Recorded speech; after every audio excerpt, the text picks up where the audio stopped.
Thank you. 1 week to Christmas.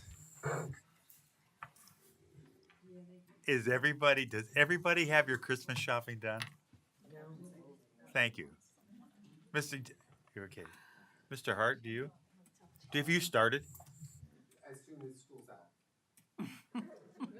I did. In the power of invested, I can't stop school, so yeah, we gotta go a couple more days. All right, let me pull up the meeting here, and we will continue on. We have discipline motions, so I would entertain a motion for discipline, please.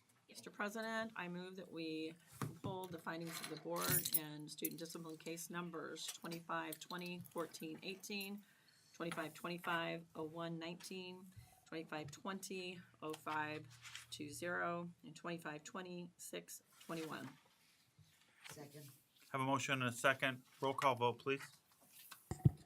Elder Park, Yes. Mrs. Holler, Yes. Mrs. Corley, Yes. Ms. Payne, Yes. Mrs. Schrader, Yes. Pastor Miller, Yes. Dr. Ashton. Yes, motion passes 7-0. Thank you very much. This brings us to item 4, our consent agenda and agenda approval. There is a couple changes to the agenda this evening. We are going to, first of all, go back into closed session after open session. No action will be taken for anything, but we just have to finish discussion. And item number 6, the insurance presentation, will be taken off. So there is no item number 6. Any questions or comments on that? If not, I would entertain a motion for approval of the agenda and consent agenda, please. Move to approve. Second. Have a motion and a second. Roll call vote, please. Ms. Payne, Yes. Mrs. Corley, Yes. Elder Park, Yes. Pastor Miller, Yes. Mrs. Schrader, Yes. Mrs. Holler, Yes. Dr. Ashton. Yes, motion passes 7-0. Thank you very much. Public comments? Yeah.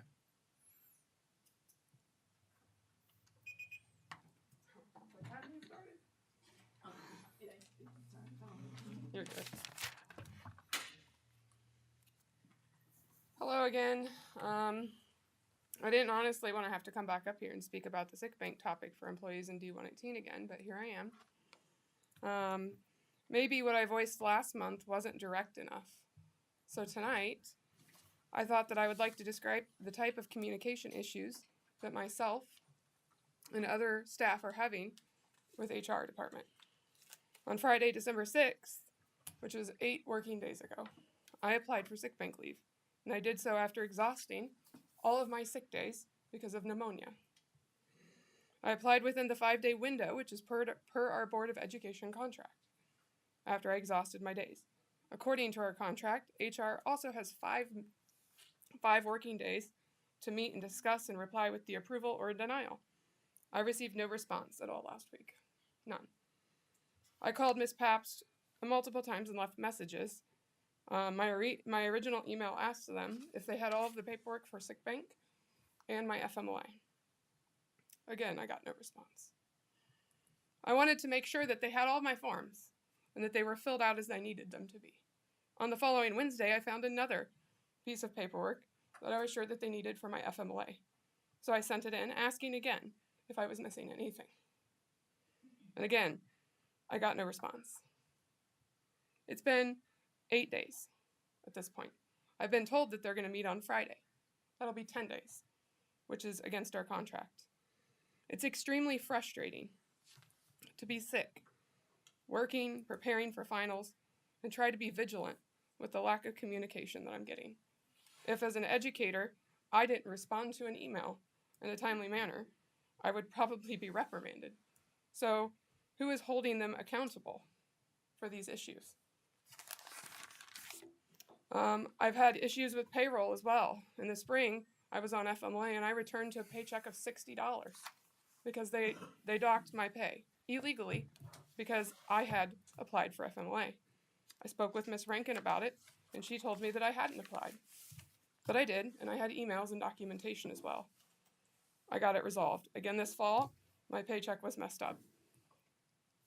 Well, I love the building, I love the staff and the kids that I work in, but how much longer can I work for a district that doesn't seem to treat their educators as valued employees? I need you to hear that. My illness has been deemed not a personal medical catastrophic condition. I've had 12 surgeries. Well, on Tuesday I reported for surgery 2 days ago. Or yesterday. It was yesterday. They knocked me out. I was under anesthesia, and then they woke me back up because they couldn't get the tube to pass down my throat because I have masses or tumors in my throat now that I have to go deal with. I found out that my mom's chemo is not responding to her cancer, and she's here tonight. And she was a retired teacher from 118. Both her and me work here. Throughout all of this, I've remained dedicated to my students and staff. I've been emailing with my coworkers. I've been available. But how does one qualify for sick bank leave if somebody with my current medical issues doesn't? Why are we not given an explanation besides, you don't meet the criteria? What are the criteria? It's not described. Why aren't FMLA and sick bank forms accessible on our district website? Why do you have to email to get them? Again and again, waiting for responses. I and many other employees are receiving this message that we are accountable for every bit of our jobs and to do it in a timely manner. But it seems that HR isn't. Who holds them accountable? If the answer is Dr. Geddes, then where is she? Why are so many in this district still paying for her to work remotely and manage us from afar? I need help. I told you that last month. Helping coworkers in a time of need should not be as time-consuming and as tedious as this is, because when you're sick, everything is 1,000% harder. The board, I feel like you're partially responsible for the contract. You helped to write the contract, to help negotiate the contract. Who's going to hold everyone to the contract?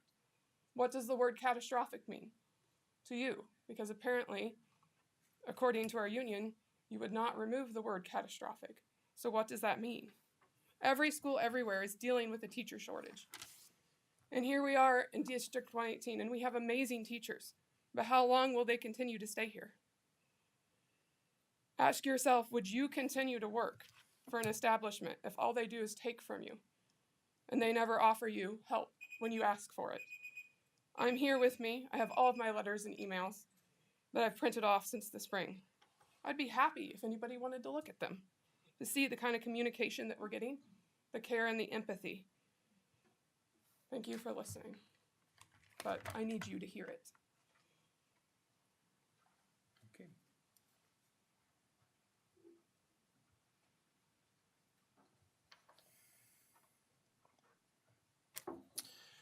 Hello again. My name is Mike Anderson, and I'm here to support Anna and all the other District 118 employees who could benefit from a functional sick bank policy. Tonight, I would like to talk about accountability and responsibility. Do you agree with how the district handles its sick bank policy? Is this a policy you would want your name attached to? Because it is. You're responsible. Your name's attached to it. If this is what you want it to be, then so be it. If you think it needs to be different, then look hard and let's make a change. How about the lack of communication and empathy from HR? Is this acceptable? Once again, you guys are in charge. You guys can put the pressure on or mandate this and this needs to happen and make it happen.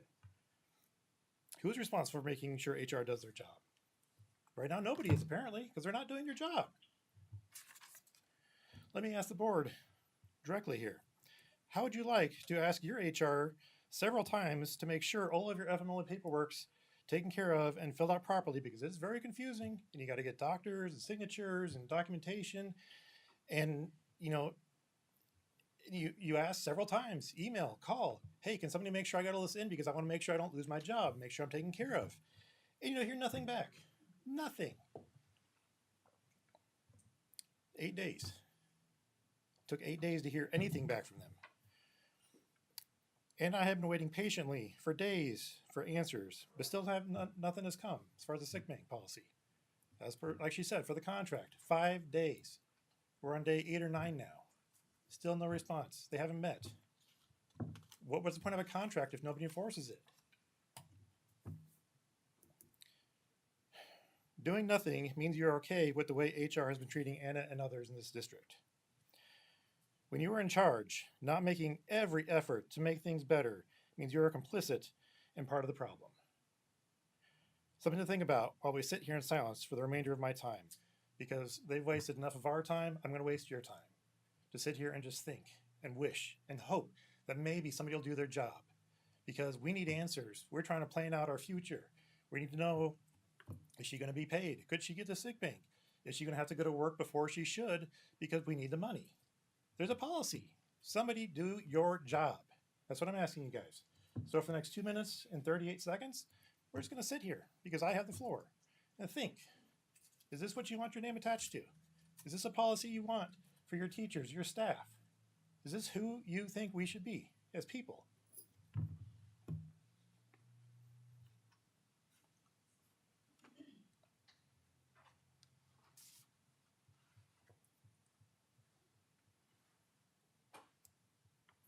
Russ said he's not hearing anything, right? Silence. Ask a question, you get silence.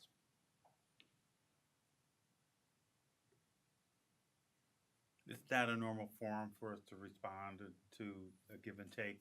We're just here to listen to your understand. comments. So- I'm taking my time. You can sit there in silence and not respond. That's your Okay, will. I just. Yeah. Sorry for clarifying that. No, that's fine. We're just trying to share some of the frustration we're having and try to make it so people can understand and appreciate what we're going through here and what others have gone through. Because we tried everything else.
You guys are in charge.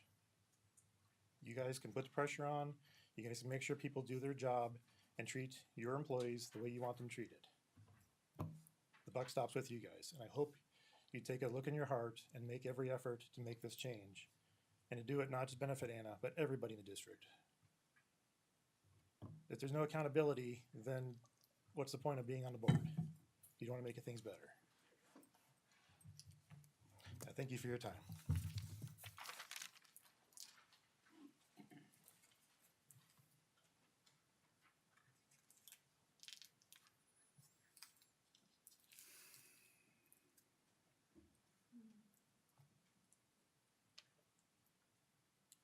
Any others?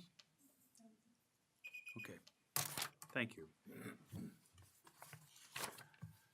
Since there is no item 6, item 7, special education.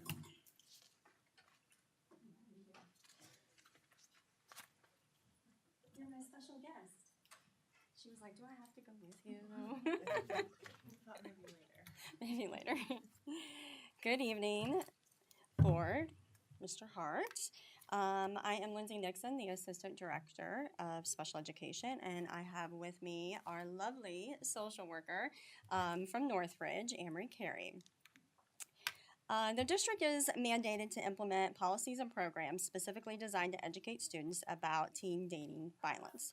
So Ms. Carey and I are here to recommend a new curriculum for that. It is called the MBF Teen Safety Matters, and it's a program from the Monique Burr Foundation for Children Prevention Education Programs.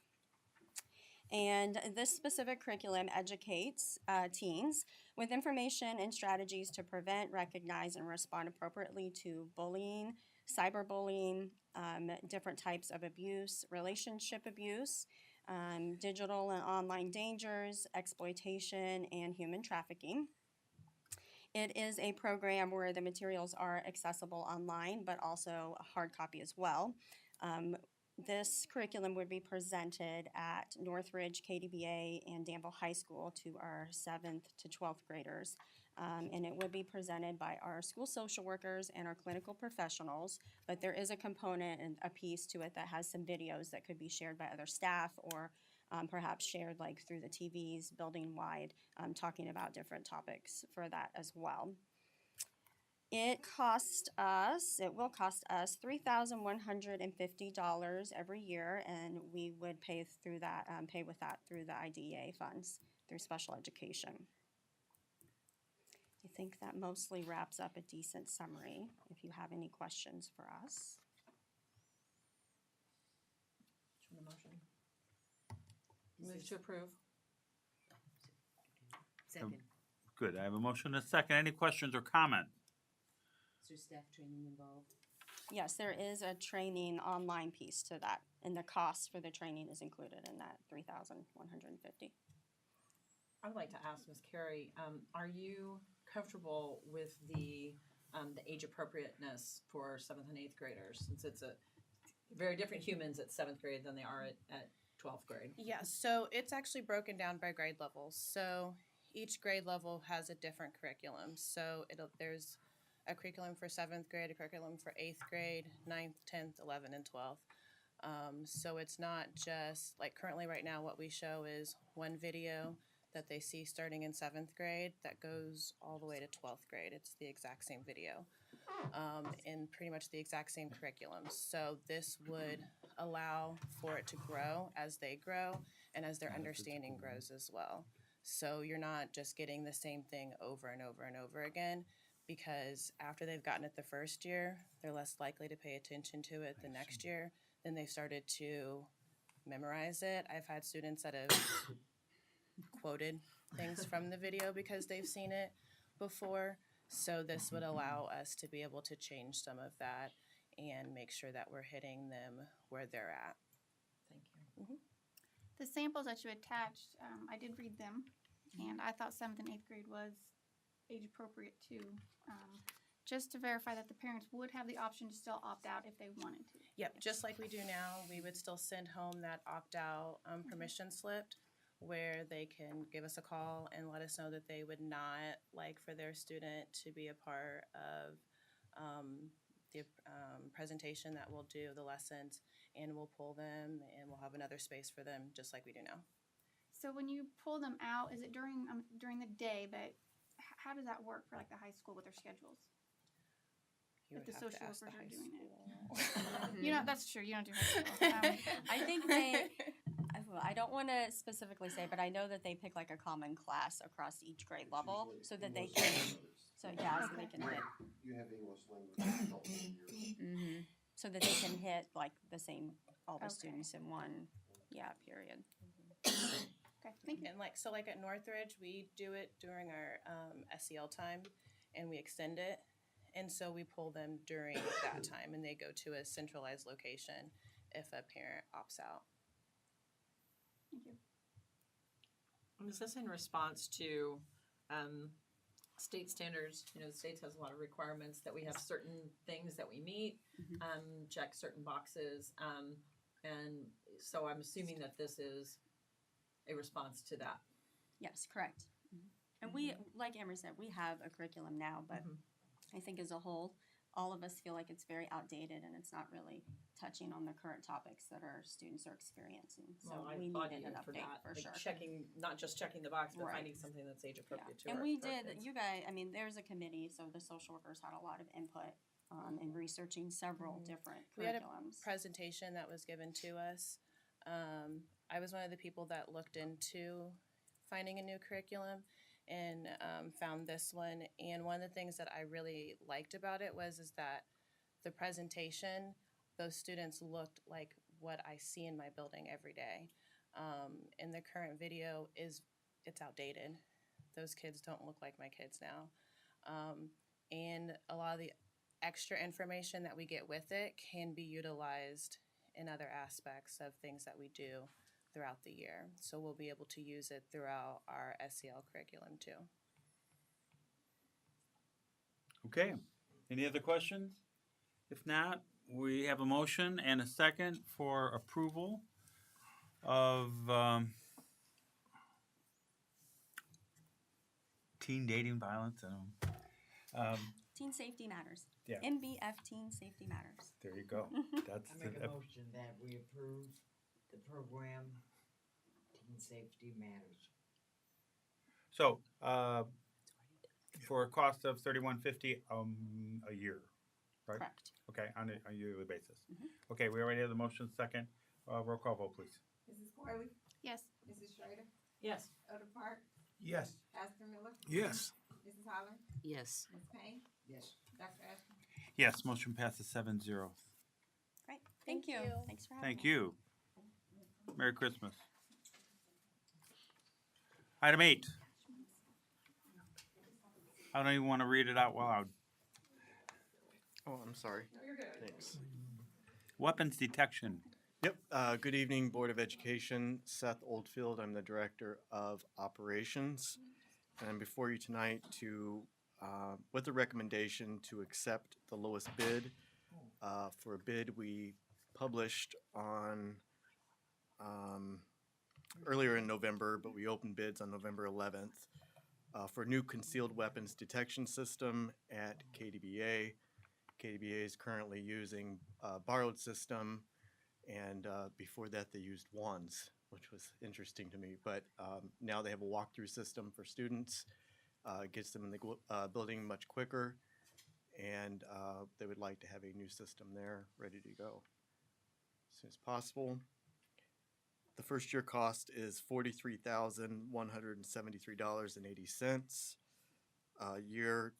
Each year for year 2, 3, and 4 is $38,662.80 for a grand 4-year total of $159,162.20. Move to approve. Second. Any questions or comments? Year 4. Is that just when it's totally paid off then, or is our cost past that, or what? Yep, so we would negotiate a new lease if we wanted to keep the units, another 4-year lease. Okie doke. Just out of curiosity, how many of our buildings have detection devices? Danville High School, Northridge, Southview, and KDBA has a temporary setup. Okay.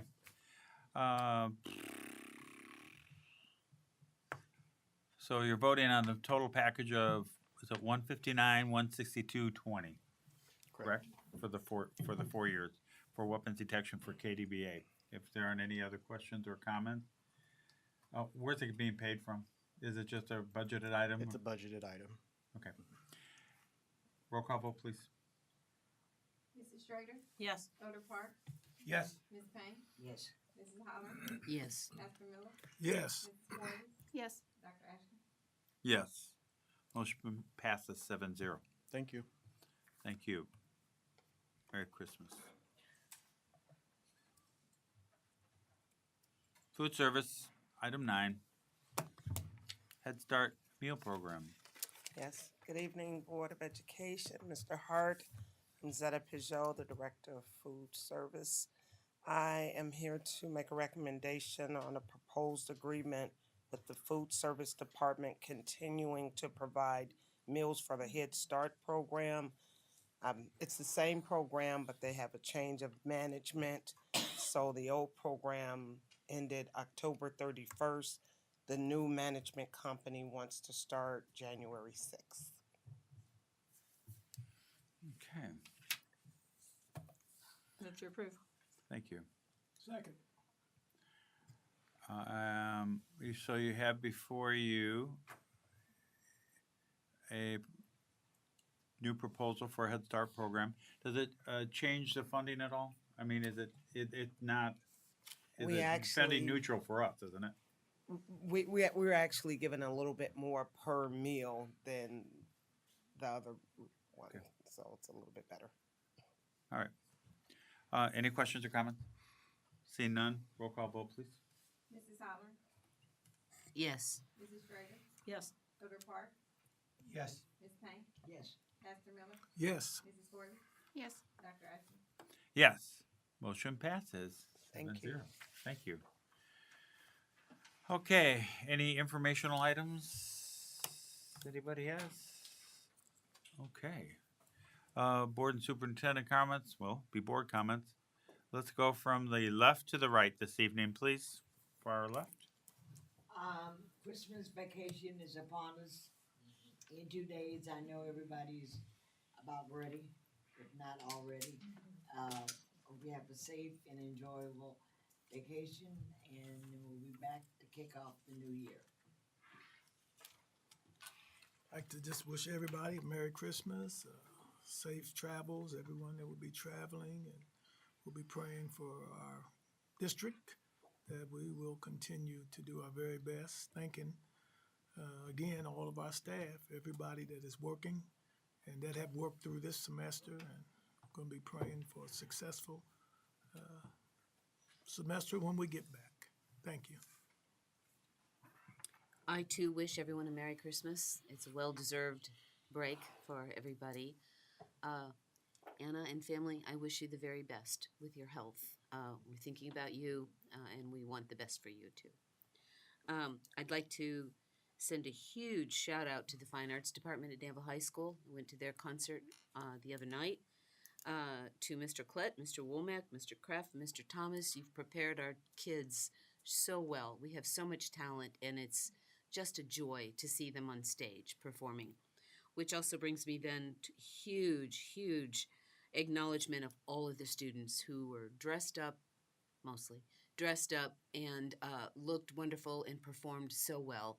And they represent the district really well. They're some of our finest. So kudos to all of you. I just wanted to say Merry Christmas, and be safe over the break. Come back. We've still got a couple of days, but we've got 1 foot in the break. Let's be honest. Come back ready to just hit it hard and have a great second semester. Thank you for your public comments. We appreciate you. We are glad that you came, and we're glad that you shared. Merry Christmas to all of you, and I pray that your Christmas will be a blessed Christmas. To Anna, we will keep you in our prayers, and please believe me when I say that we heard you. We heard you, and so thank you for those comments. To the board, I pray that you all have a safe and blessed holiday season as well. And please stay away from that sweet potato pie. And don't eat too much of the pumpkin pie. Because when I see you, I don't want to see you looking like the pumpkin pie. Amen. So God bless you all. To the public comments, thank you. We hear you. I know it feels like we probably don't, but we do hear you. And to all the staff, thank you for everything that you do for us. We see you. It does not go unnoticed.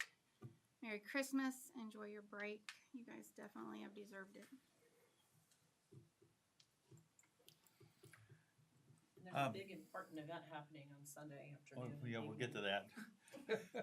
But first, I echo our concerns for your health, for the whole family. Okay, we want the best for you. We want success for your medical recovery, and we listen to you, and we hear you. Back to Merry Christmas. Have a Merry Christmas. Back to the staff. Yes, halfway through the year. It's kind of a time to reflect. You've done a great job getting this far. I don't know about you guys. It's been really challenging this year.